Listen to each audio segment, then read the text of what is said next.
இந்த பண்டிகை நாட்கள் உங்களுக்கு ஆசீர்வாதமாய் இருக்கும்படி சில வசனங்களை பரிசுத்த வேதத்திலிருந்து உங்களுக்கு தரும்படியாய் நான் விரும்புகிறேன். உங்களுக்கு ஆசீர்வாதமான வார்த்தைகள், உங்களுக்கு வாழ்த்துதலான வார்த்தைகளை இந்த கிறிஸ்மஸ் கால வேத பகுதிகளிலிருந்து சில வசன குறிப்புகளை உங்களுக்கு தரும்போது நிச்சயமாக இந்த குறிப்புகள், இந்த வார்த்தைகள் உங்களுக்கு ஆசீர்வாதமாக இருக்கும். என்னோடு கூட சேர்ந்து வசனத்தை நீங்கள் திறந்து நீங்கள் தியானியுங்கள்.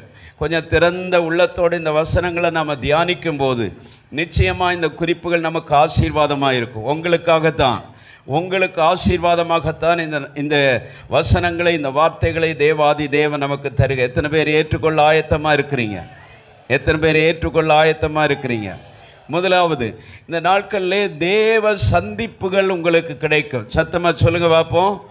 தேவ சந்திப்புகள் எங்களுக்கு கிடைக்கும். சொல்லுங்க, தேவ சந்திப்புகள் எங்களுக்கு கிடைக்கும். கர்த்தர் உங்களை சந்திப்பார். கர்த்தர் தம்முடைய வார்த்தையின் மூலமாக உங்களை சந்திப்பார். கர்த்தர் தம்முடைய தூதர்கள் மூலமாக உங்களை சந்திப்பார். கர்த்தர் தம்முடைய ஊழியக்காரர்கள் மூலமாக உங்களை சந்திப்பார். சில தேவ ஊழியர்கள் உங்கள் வீடுகளை தொடர்ந்து விசிட் பண்ண முடியாது. அதே நேரம் இந்த டிசம்பர் மாதத்தில் எல்லா வீடுகளிலும் வருவதற்கு கேரல் ரவுண்ட் என்கிற ஒன்றை ஆண்டவர் தந்திருக்கிறார். என தேவ ஊழியர்கள் நம்முடைய வாசலை மிதிக்க, தேவ ஊழியர்கள் நம்முடைய வீட்டை விசிட் பண்ண, அவர்கள் நம்மை வாழ்த்த, நமக்காக ஜெபிக்க, அது தேவனுடைய ஒரு சந்திப்பாக இந்த நாட்களிலே மாறும். அல்லேலூயா சொல்லுவோம். நாட்களில் சொப்பனங்கள் மூலமாய் கர்த்தர் நம்மோடு பேசுவார். காட்ஸ் என்கவுண்டர் நமக்கு உண்டாகும். தேவனோடு ஒரு கனெக்ஷன் நமக்கு உண்டாகும். ஆண்டவரோடு ஒரு கான்டாக்ட் நமக்கு உண்டாகும். இந்த நாட்களில் தெய்வீக சந்திப்பு நமக்கு உண்டாகும்படி இந்த நாட்களை தேவாதி தேவன் நமக்கு ஆசீர்வாதமாய் தருவாராக. பைபிளில் நான் வாசிக்கும் போது முக்கியமாக மத்தேயு சுவிசேஷம், லூக்கா சுவிசேஷங்களை வாசிக்கும் போது மத்தேயு 1ஆம் அதிகாரம் 20ஆம் வசனம், வேகமாக அந்த வசனங்களை நீங்கள் குறித்து கொள்ளுங்கள், வாசிக்க நேரம் இல்லை. மத்தேயு 1:20 கர்த்தருடைய தூதன் சொப்பனத்தில் யோசேப்புக்கு காணப்பட்டார். மத்தேயு 2ஆம் அதிகாரம் 12ஆம் வசனத்தில் சாஸ்திரிகளுக்கு சொப்பனத்தில் தேவனால் எச்சரிப்பை பெற்றார்கள். மத்தேயு 2ஆம் அதிகாரம் 13ஆம் வசனத்தில் கர்த்தருடைய தூதன் சொப்பனத்தில் யோசேப்புக்கு காணப்பட்டார்.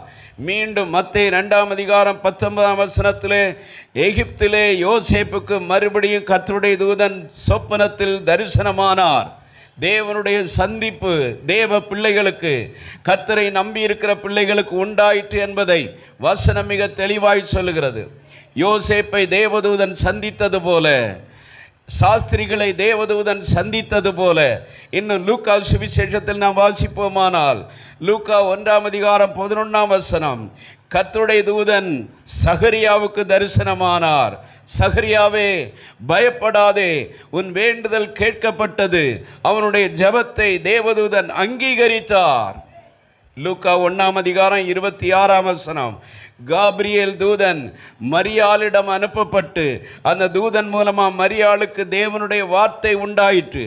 1ஆம் அதிகாரம் 30ஆம் வசனம் மற்றும் 38ஆம் வசனத்திலே தேவதூதன் மரியாளிடத்தில் பேசுகிற வார்த்தைகளை நாம் கவனிக்கிறோம்.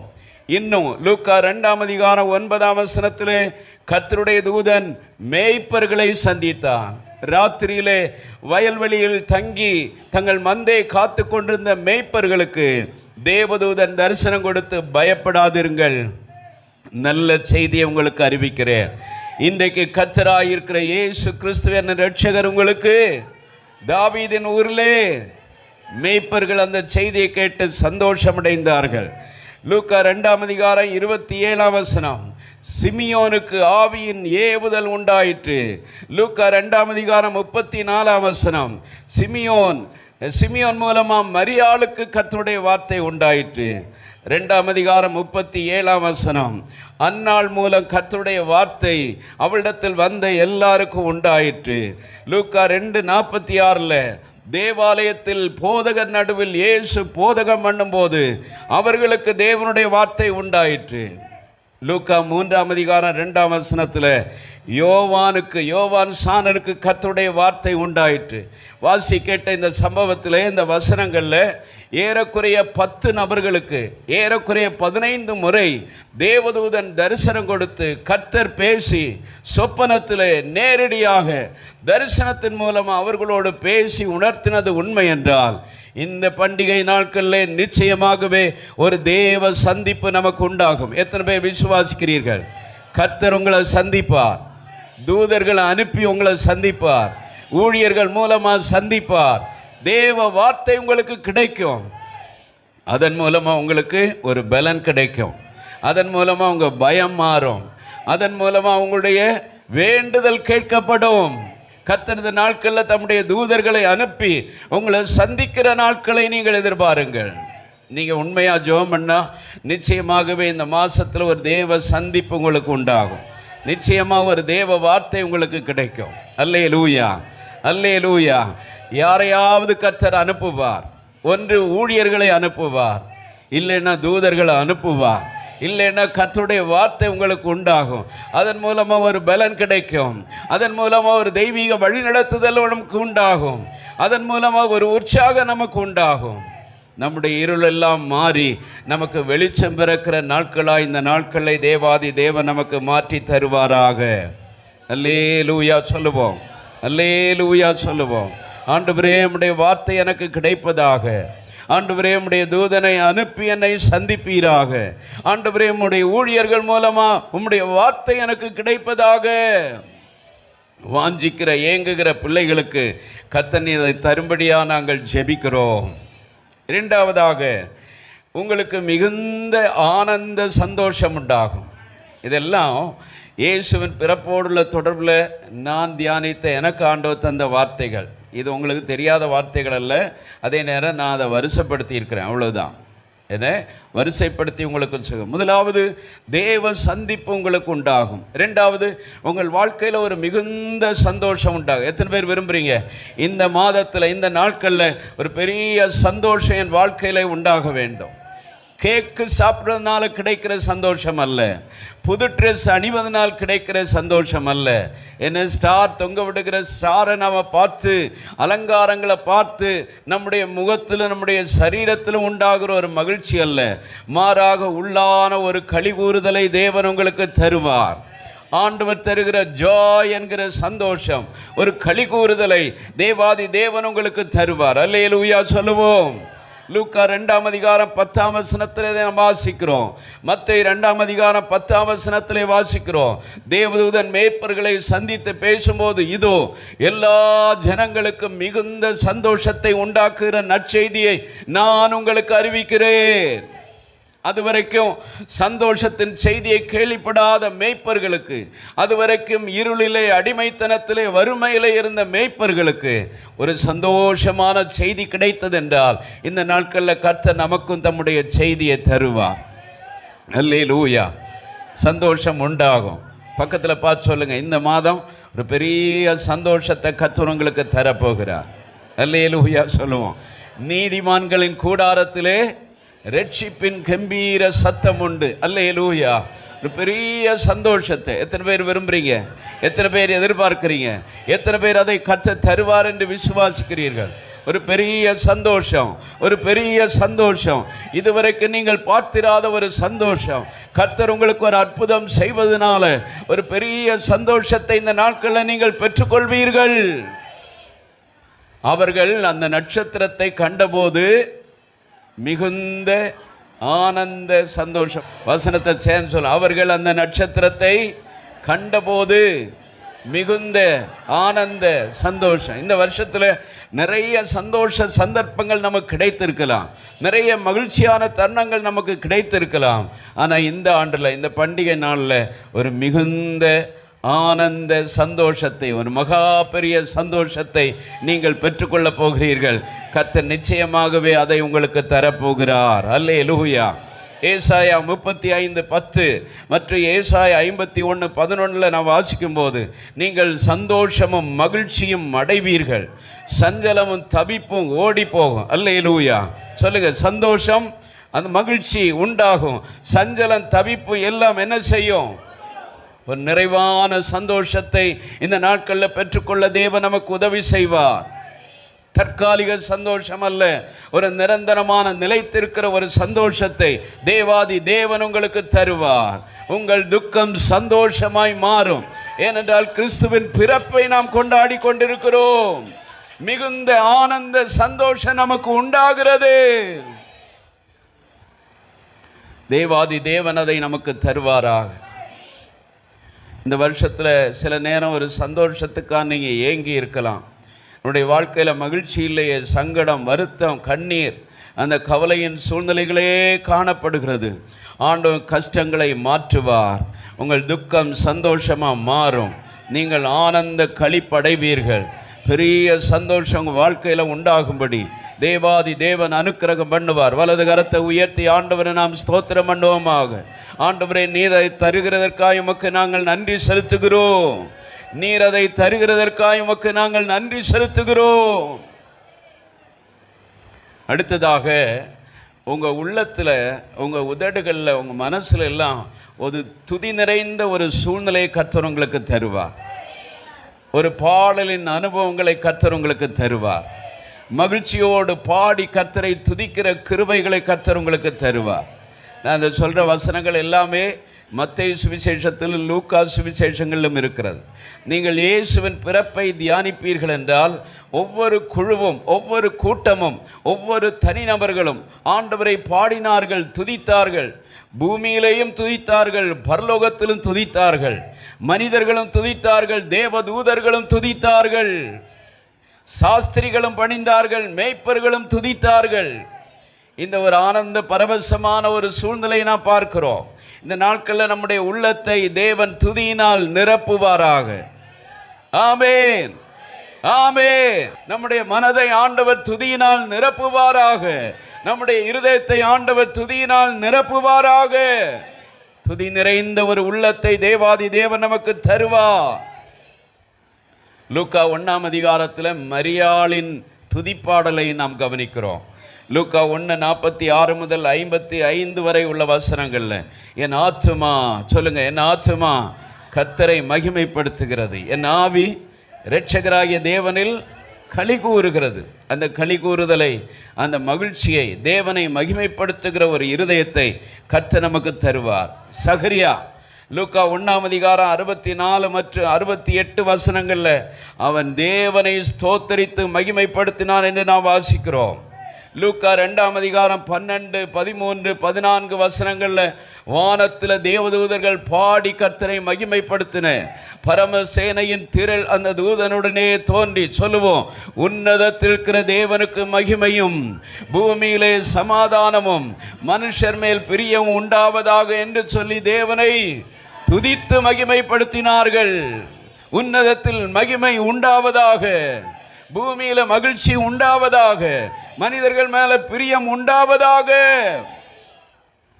என்ன, பூமியிலையும் துதி, வானத்திலையும் துதி.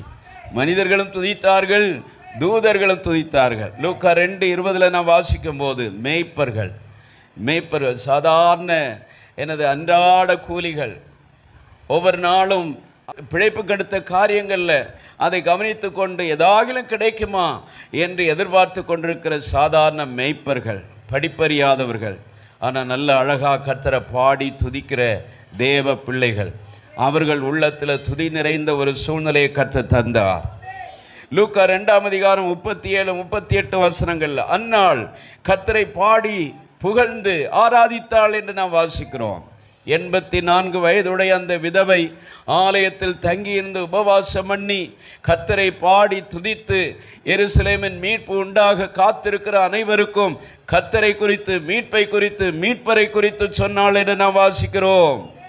லூக்கா 2:28 இயேசுவை கைகள் ஏந்தின சிமியோன் கர்த்தரை புகழ்ந்து துதித்து ஸ்தோத்தரித்து மகிமைப்படுத்தினான். மத்தேயு 2:11 சாஸ்திரிகள் பொன் வெள்ளை போலம் தூப வர்க்கத்தை கொண்டு வந்து இயேசுவின் பாதத்தில் வைத்து இந்த குழந்தையாகிய இயேசுவை ஆராதித்து பணிந்து கொண்டார்கள். சாஸ்திரிகளும் துதித்தார்கள், மேய்ப்பர்களும் துதித்தார்கள். வானத்திலும் துதி உண்டானது, பூமியிலும் துதி உண்டானது. பைபிளில் வாசிக்கிறோம், வானோர் பூதலத்தோர் பூமியின் கீழானோருடைய முழங்கால் யாவும் முடங்கும்படி எல்லா நாமத்துக்கு மேலான நாமத்தை தேவாதி தேவன் இயேசுவுக்கு தந்தருளினார். அல்லேலூயா. இந்த நாட்கள் அவரை நாம் பாடுவது எவ்வளவு மகிமையானது, அவரை நாம் துதிப்பது எவ்வளவு மகிமையானது. அல்லேலூயா சொல்லுவோம். கர்த்தரை ஆராதிப்பது எவ்வளவு ஆசீர்வாதமானது. நான்காவதாக, இந்த கிறிஸ்மஸ் நாட்கள் பரிசுத்த ஆவியினால் நிரப்பப்படுகிற ஒரு நாட்களாக இருப்பதாக. எத்தனை பேர் விரும்புகிறீங்க? நம்ம சபைகளில் நிறைய பேர் அபிஷேகத்தில் நிரப்பப்படாமல் இருக்கும்போது, இந்த இடத்தில் இருக்கிற ஒவ்வொருவரையும் கர்த்தர் தம்முடைய அபிஷேகத்தினால் நிரப்ப விரும்புகிறார். ஒரு ரகசியம் தெரியுமா உங்களுக்கு? டிசம்பர் மாதம் வந்தாலே பரிசுத்த ஆவியானவரை ஒதுக்கி வச்சிருவாங்க, தெரியுமா? நடக்கா இல்லையா? சொல்லுங்க, உண்மையா இல்லையா? டிசம்பர் மாதம் வந்தாலே carol round, carol service, Christmas பாடல்கள், கிறிஸ்மஸ் செய்தி, அலங்காரம், கேக்கு, ஸ்வீட்ஸு, ட்ரெஸ்ஸு, ஏழைகளுக்கு உதவுதல், அப்படி எல்லாம் செஞ்சு பரிசுத்த ஆவியானவரை ஒதுக்கி வைக்கிற நாட்கள். ஆனால் லூக்கா 1-2 அதிகாரங்களை நீங்கள் வாசித்து பார்த்தீங்கன்னா ஏறக்குறைய 7 பேர், நான் சொல்கிற வசனங்களை குறித்து கொள்ளுங்கள். சோத்திரம். ஏறக்குறைய 7 பேர். சகரியா பரிசுத்த ஆவியினால் நிரப்பப்பட்டான். லூக்கா 1:41 எலிசபெத்து பரிசுத்த ஆவியினால் நிரப்பப்பட்டாள். லூக்கா 1:15 யோவான் ஸ்நானன் பரிசுத்த ஆவியினால் நிரப்பப்பட்டான். லூக்கா 2:25, 26, 27 வசனங்களில் பரிசுத்த ஆவியானவர் சிமியோனோடு இருந்தார். பரிசுத்த ஆவியின் ஏவுதல்னாலே அவன் எருசலேமுக்கு வந்தார். பரிசுத்த ஆவியின் ஏவுதல்னாலே அவன் குழந்தை இயேசுவை கைகள் ஏந்தி அவன் ஆசீர்வதித்தான். அது மட்டுமல்ல, மத்தேயு 1:18, மத்தேயு 1:20, லூக்கா 1:35 இந்த வசனங்களில் மரியாள் பரிசுத்த ஆவியினால் இயேசுவை கர்ப்பந்தரித்து அவள் பெற்றெடுத்தாள். பரிசுத்த ஆவியானுடைய பலன் அவள் மேல் நிழலிட்டது என்று நாம் வாசிக்கிறோம். இது மட்டுமல்ல, சோத்திர இயேசு பரிசுத்த ஆவியினால் நிறைந்திருந்தார். லூக்கா 2:40 வாசிக்கிறோம். லூக்கா 4:18 நாம் வாசிக்கிறோம். மத்தேயு 3:16 நாம் வாசிக்கிறோம். லூக்கா 3:22 வாசிக்கிறோம். கர்த்தருடைய பரிசுத்த ஆவியானவர் என்மேல் இருக்கிறார், ஆவியினால் நான் நிரப்பப்பட்டிருக்கிறேன், எனக்குள்ளே தேவ அபிஷேகம் இருக்கிறது, தேவ வல்லமை இருக்கிறது. அல்லேலூயா. இந்த கிறிஸ்மஸ் நாட்கள் பரிசுத்த ஆவியானவருடைய நாட்கள். இந்த நாட்கள் ஆவியானவரை ஒதுக்கி வைத்து விட வேண்டாம். இயேசுவின் பிறப்புக்கும் பரிசுத்த ஆவியானவருக்கும் நீண்ட நல்ல ஆழமான தொடர்பு இருக்கிறதை நாம் அறிகிறோம். ஒவ்வொருவரை ஆவியானவர் நிரப்பினார் என்பதை அறிகிறோம். நம்முடைய சபைகளிலும் அந்த நிரப்பப்படுதல் உண்டாவதாக, ஆவியினால் நிரப்பப்படுகிற அனுபவம் உண்டாவதாக. கிறிஸ்மஸ் பாடல்களை பாடும்போதே ஆண்டவர் நம்மை ஆவியினால் நிரப்புவாராக. அல்லேலூயா சொல்லுவோம். வார்த்தைகளை கேட்கும் போதே ஆவியினால் நிரப்பப்படுவோமாக. கர்த்தர் நம்மை நிரப்புவாராக. ஆமென். அல்லேலூயா சொல்லுவோம். என்னென்ன ஆசீர்வாதம் பாருங்க. தேவ சந்திப்பு நமக்கு உண்டாகும். கர்த்தர் நம்மை சந்திப்பார். துதி பாடல் அனுபவங்களை கர்த்தர் நமக்கு தருவார். ஆவியானவரால் நாம் நிரப்பப்படுவோம். அல்லேலூயா சொல்லுவோம். மகா பெரிய சந்தோஷத்தை கர்த்தர் நமக்கு தருவார். கடைசியாக ஒரு குறிப்பை நாம் தியானித்து முடிப்போம். சோத்ர ஆத்ம பாரத்தை இந்த நாட்களில் தேவாதி தேவன் நமக்கு தருவாராக. இரட்சகரை அறிவிக்க தேவன் நமக்கு கிருபை தருவாராக. இரட்சிப்பை எடுத்து கூற தேவன் நமக்கு உதவி செய்வாராக. ஆத்ம பாரத்தை கர்த்தர் நமக்கு தருவாராக. அல்லேலூயா. இந்த ஒரு குறிப்பை ஒரு 5 நிமிடத்தில் இந்த வார்த்தைகளை நாம் தியானித்து இந்த நாட்களில் ஒரு ஆத்ம பாரத்தை நாம் பெற்று ஊழிய வாஞ்சியோடு நம்முடைய வீடுகளில் சென்று சபைகளில் சென்று இயேசுவை அநேகருக்கு அறிவிக்க இந்த நாட்களில் தீர்மானம் எடுக்கும்போது நம் மூலமாக திரள் கூட்டமான ஆத்மாக்களை கர்த்தர் சந்திப்பார். அல்லேலூயா சொல்லுவோம். ஆத்மாக்களை கர்த்தர் நமக்கு தருவார். அநேகரை நீதிக்குட்படுத்த கர்த்தர் நமக்கு கிருபை தருவார். இந்த நாட்கள், இந்த டிசம்பர் மாதம் இயேசுவை அறிவிப்பதற்கு சிறந்த மாதம். அல்லேலூயா, அல்லேலூயா. இயேசுவை அநேகருக்கு அறிவிப்பதற்கு நல்ல வாய்ப்புகளை கர்த்தர் நமக்கு தருகிறார். ஆமென். உங்கள் சபைகளில் இப்படிப்பட்ட ஒரு அட்டை கொடுக்கப்படலாம். போதகர்களுக்கு இது கொடுக்கப்பட்டிருக்கிறது. என ரட்சிக்கப்படாத 5 நபர்கள் 10 நபர்களுடைய பெயர்களை எழுதி வைத்து இதில் உள்ள குறிப்புகளுக்காக நீங்கள் அவர்கள் பெயர்களை சொல்லி நீங்கள் ஜெபம் பண்ணுங்க. அவர்களுக்காக தேவ சமூகத்தில் நாம் மன்றாடுவோம். நம்முடைய குடும்பம், நம்முடைய சொந்தங்கள், நம்முடைய அயலகத்தார், நம்முடைய நண்பர்கள், நம்மோடு வேலை செய்கிறவர்கள் இன்னும் அவர்கள் ரட்சிக்கப்படாமல் இருந்தார்களானால் அவர்களுக்காக நம்ம இந்த நாட்களில் ஜெபம் பண்ணுவோம். அவர்களை சந்தித்து கிறிஸ்மஸ் கைப்பிரதிகளை கொடுப்போமாக. எவ்வளோ வேணும்னாலும் உங்களுக்கு இருக்குது. இன்றைக்கி நீ இதை பெற்று செல்ல முடியும். ஊழியர்கள் இதை வாங்கி சென்று உங்கள் சபைகள் இதை நீங்கள் கொடுக்க முடியும். ஏற்கனவே ஒரு புஸ்தகம் உங்களுக்கு அறிமுகப்படுத்தப்பட்டது, ஆசீர்வாதமான கிறிஸ்மஸ். இதில் புதிய ஏற்பாட்டின் முழு செய்திகளும் இதில் இருக்கிறது. இயேசுவின் மலை பிரசங்கம் இருக்கிறது, இயேசுவின் பிறப்பு இருக்கிறது, இயேசுவின் உயிர்த்தெழுதல் வரைக்கும் உள்ள சம்பவங்கள் இருக்கிறது, நல்ல சாட்சிகள் இருக்கிறது, இயேசுவின் உவமைகள் இருக்கிறது, இயேசு செய்த அற்புதங்கள் இருக்கிறது. இது நாமும் படித்து மற்றவர்களுக்கு இதை கொடுப்போமாக. என சர்ச்சில் நடக்கிற கிறிஸ்மஸ் நிகழ்ச்சிகளுக்கு அவர்களை இன்வைட் பண்ணுவோமாக, அவர்களை அழைத்து வருவோமாக. அதான் கையை வைத்து ஜெபம் பண்ண சொன்னேன். என்ன 5 விரல்களை காட்டி இந்த நாட்கள், ஆண்டவரே 5 ஆத்துமாக்களை எங்களுக்கு நீ தாரும் ஆண்டவரே, 5 ஆத்துமாக்களை வழிநடத்த கற்ற கிருபை தாங்கப்பா. சில வேளை அவர்களை ஆலயத்துக்கு கூப்பிட்டு வர முடியாவிட்டால் உங்கள் வீடுகளில் அவங்களை இன்வைட் பண்ணுங்க. அவங்களுக்கு ஒரு ஸ்வீட்ஸ், அவங்களுக்கு ஒரு உணவு, அவங்களுக்கு ஒரு வெகுமதி கொடுத்து அவர்கள் அநேகரை கிறிஸ்துவுக்குள் நடத்தும்படி தேவாதி தேவன் நமக்கு உதவி செய்வார். ஒரு வேதபதியை மட்டும் வாசி நான் முடிக்கிறேன். லூக்கா 1ஆம் அதிகாரம் 67 முதல் 79 வரை உள்ள வசனங்கள் வேகமாக எடுத்துக்கோங்க. லூக்கா 1ஆம் அதிகாரம் 67 முதல் 79 வரை எல்லா வசனங்களும் வாசிக்க நேரமில்லை. நான் சொல்கிற அந்த வசனத்தை மட்டும் நீங்கள் குறித்து கொள்ளுங்கள். இது பரிசுத்த ஆவியினால் நிரப்பப்பட்டு தீர்க்க தரிசனமாக சகரியா சொன்ன வார்த்தை. சகரியாவின் மூலமாக உண்டான தீர்க்க தரிசனம் என்னவென்றால் 71ஆம் வசனம், என்ன சத்துருக்கள் கைகளிலிருந்து நீங்கள் விடுதலையாக்கப்பட்டு உயிரோடு இருக்கும் நாளெல்லாம் பயமில்லாமல் எனக்கு முன்பா பரிசுத்தத்தோடு நீதியோடு எனக்கு ஊழியம் செய்யும்படி கட்டளையிடுவேன். விடுதலையாக்கப்படுவார்கள். நமக்கு அருமையானவர்கள் அடிமையாக்கப்பட்டிருந்தால் அவர்கள் இந்த நாட்களில் விடுதலையாக்கப்படுவார்கள். இயேசுவின் நாமத்தினால விடுதலையாக்கப்படுவார்கள். 74ஆம் வசனம், தமது ஜனத்தை சந்தித்து மீட்டு கொண்டு நம்முடைய சத்துருக்கள் நின்றும் நம்மை பயக்கிற யாவனுடைய கையிலிருந்து நம்மை ரட்சிக்கும்படிக்கு, அண்டர்லைன் பண்ணிக்கொள்ளுங்கள், நம்மை ரட்சிப்பதற்காகவே இயேசுவை தேவாதி தேவன் அனுப்பினார்.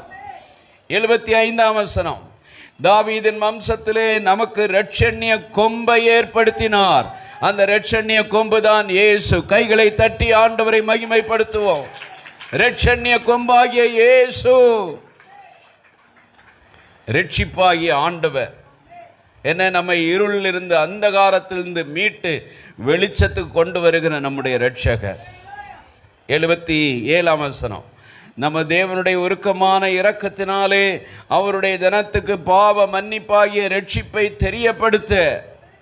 ஏன்னா இந்த நாட்கள் ஆண்டவர் நம்மை எதற்காக உயிரோட வச்சிருக்காரு, எதற்காக இந்த டிசம்பர் மாதத்தை காண செய்திருக்கிறார்? என்ன பாவ மன்னிப்பாகிய ரட்சிப்பை அறியாதவர்களுக்கு அறிவிக்கும்படி. 78ஆம் வசனம், அந்த காலத்திலும் மரண இல்லம் உட்கார்ந்திருக்கிறவர்களுக்கு வெளிச்சத்தை கொடுக்கும்படி. வெளிச்சம்னா இயேசுதான் வெளிச்சம், இயேசுதான் வழி, இயேசுதான் சத்தியம், இயேசுதான் ஜீவன். அவரை அறிவிக்கும்படிதான் ஆயுசு நாட்களை அவர் நீட்டி தந்திருக்கிறார். அதற்காக தான் இந்த டிசம்பர் மாதத்தை கர்த்தர் நம்மை காண செய்திருக்கிறார். 79ஆம் வசனம், நம்முடைய கால்களை சமாதானத்தின் வழியிலே நடத்தவும் அவ்விரக்கத்தினாலே உன்னதத்திலிருந்து தோன்றின அருணோதயம் நம்மை சந்தித்தது. என்ன விடியற் காலத்தில் இருளை நீக்கி ஒளியை கொடுக்கும்படியா அருணோதயம், உதய சூரியன் உதிப்பது போல இந்த நாட்களில் இயேசு நம்முடைய உள்ளங்களில் உதிப்பாராக. நமக்கு அருமையானவர்கள் உள்ளங்களில் உதிப்பாராக. சொல்லுங்க, என் மூலமாக உதிப்பாராக. என் மூலமாக இயேசுவாகிய வெளிச்சத்தை ஜனங்கள் கண்டுகொள்வார்களாக. ஆண்டவரை இந்த நாட்களில் நம்மை பயன்படுத்துவாராக. பரிசுத்த ஆவியினால் நிரப்பி பயன்படுத்துவாராக. ஆத்ம பாரத்தினால நிரப்பி தேவன் நம்மை பயன்படுத்துவாராக.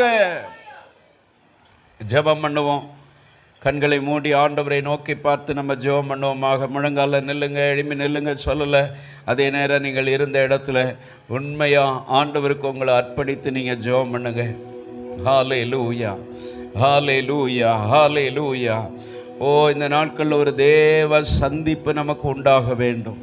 வசனங்களை நிறைய சொல்லியிருக்கிறேன். இது வெறும் வசனங்கள் அல்ல, இது அழகான தியானங்கள். நீங்கள் இவற்றை வீடுகளில் தியானிக்க கர்த்தர் உங்களுக்கு கிருபை தருவார். அது மட்டுமல்ல, மிகுந்த ஆனந்த சந்தோஷம் உங்களுக்கு நிச்சயமாக உண்டாகும். நிச்சயமாக தேவாதி தேவன் அதை உங்களுக்கு தருவார். அல்லேலூயா, அல்லேலூயா சொல்லுவோம். உங்கள் இருதயத்தை, உள்ளத்தை துதியினால கர்த்தர் நிரப்புவார். ஆமென். துதியினால நிரப்பு. அது மட்டுமல்ல, பரிசுத்த ஆவியினால நிரப்பப்படுவீர்கள். ஒரு பரிசுத்த ஆவி நிரப்பப்படுதல் உங்களுக்கு உண்டாகும். அது மட்டுமல்ல, ஒரு ஆத்ம பாரத்தை கர்த்தர் உங்களுக்கு தருவார். ஊழிய வாஞ்சை கர்த்தர் உங்களுக்கு தருவார். வலது கரத்தை உயர்த்தி ஜெபம் பண்ணுங்க. வலது கரத்தை உயர்த்தி ஜெபம் பண்ணுங்க. கொஞ்சம் அர்ப்பணித்து ஜெபம் பண்ணுவோம். கொஞ்சம் விட்டு கொடுத்து ஜெபம் பண்ணுங்க. இந்த வார்த்தைகளை வீணாய் ஆண்டவர் அனுப்பவில்லை. ஓ ஸ்தோத்திரம். இந்த வார்த்தை வந்ததற்கு ஒரு முகாந்திரம் உண்டு. இங்க இருக்கிற அநேகரோடு கர்த்தர் பேசி கொண்டிருக்கிறார். ஆனா உங்களுக்காக இந்த வார்த்தைகளை கர்த்தர் தந்திருக்கிறார். அல்லேலூயா, அல்லேலூயா. நிச்சயமா உங்களுக்கு ஒரு தேவ சந்திப்பு உண்டாகும். நிச்சயமா துதியினால் கர்த்தர் உங்களை நிரப்புவார். நிச்சயமா மிகுந்த ஆனந்த சந்தோஷம் உங்களுக்கு உண்டாகும். நிச்சயமாகவே பரிசுத்த ஆவியினால் நீங்கள் நிரப்பப்படுவீர்கள். ஒரு ஆத்ம பாரத்தை கர்த்தர் உங்களுக்கு தருவார். ஊழிய வாஞ்சை தருவார். அநேகரை ஆதாயப்படுத்த, அநேகரை நீதிக்குட்படுத்த தேவாதி தேவன் உங்களுக்கு கிருபை தருவார். ஆண்டவரே, எங்களோடு பேசின வார்த்தைகளுக்காக ஸ்தோத்திரம். இந்த வார்த்தையின்படி நம்முடைய பிள்ளைகளை நீர் ஆசீர்வதிங்கப்பா. இயேசுவின் நாமத்தில் ஜெபிக்கிறோம் நல்ல பிதாவே, ஆமென். அல்லேலூயா சொல்லுங்க. நல்ல நல்ல கைகளை உயர்த்தி சொல்லுவோம். அல்லேலூயா, அல்லேலூயா. For prayer contact, Pastor J. Kumar, El Shaddai Ministries, 9500252586, Surandai.